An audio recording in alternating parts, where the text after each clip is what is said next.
Let's go to Joe in Kansas City. Joe, you're on the Ken Coleman Show. Hi, Ken. How are you? I'm living the dream, Joe. How are you? I am about to be a lot better, hopefully. Oh, I like the positivity. I like it. How can I help today? So, Ken, I'm currently working at a job that is within my skills and talents, but unfortunately it's not within my passion. It's not within any industry that I really care to be in.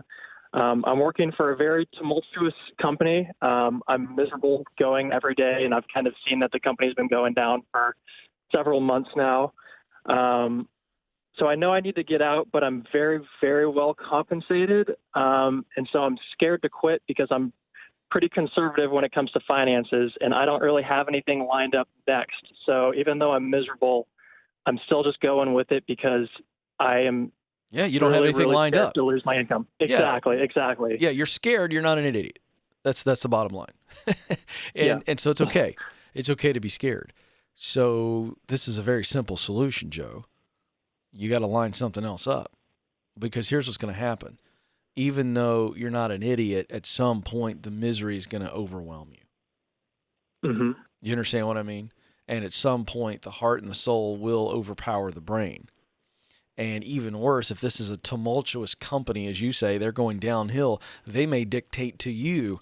And here you are hanging on to misery because you're so scared of finding something else, and because you make really good money and you're scared, and then they're going to kick you out, or they're going to go out of business, and then they're going to force it on you. Do you understand what you're facing?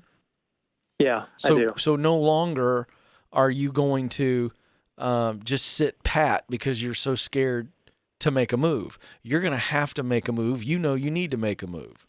So this is the time in your life where circumstances are dictating to you that it's time for you to step into your sweet spot, and you're going to make plenty of money. How much money do you make now? I make 70. All right, that's not a problem. So what is it that you really want to do? I think you know. So I do. I'm getting there. So my talents are creativity and digital design and marketing and photography, and I really just like creating things. Yes. And so since I've seen the writing on the wall at this company for a couple of months, I was planning on just kind of riding this Titanic down while I'm slowly growing a side business. Which is what? So I'd like to create a side business to that. This is very general. I understand. I'm going to try to drill into it, but it's to help people live a happier and more productive life. And so it's an e-commerce brand that shares content and advice about living well, mind, body, soul, spirit, just kind of more wellness and productive and happy, and just like help people be happier and productive people. Says the guy who's miserable. It's an irony that I don't like to think about, Ken. No, I'm not picking on you. I'm just pointing out how silly this is in a good way. I'm just going to be really honest with you. This is what you want to do, and it comes from the fact there's a deep-seated passion in this, but some of it has to do with this current situation. And so your whole goal is to ride this thing, like jump off the Titanic at the last minute into a lifeboat. And I just don't like that. I don't like it at all. Okay. So here's where I'm saying you need to go. Even if you need to make a lateral move, meaning lateral financially and lateral professionally, meaning it's not necessarily a pure passion play, but it keeps you in the same space where you're using those talents of creativity and design, photography, all the things you do very well. You need to stay consistent at that 70,000 or more until you get this side business figured out. You don't even have it figured out yet. So the idea of you starting the side business now, and you don't even know what it is, so you can't start it.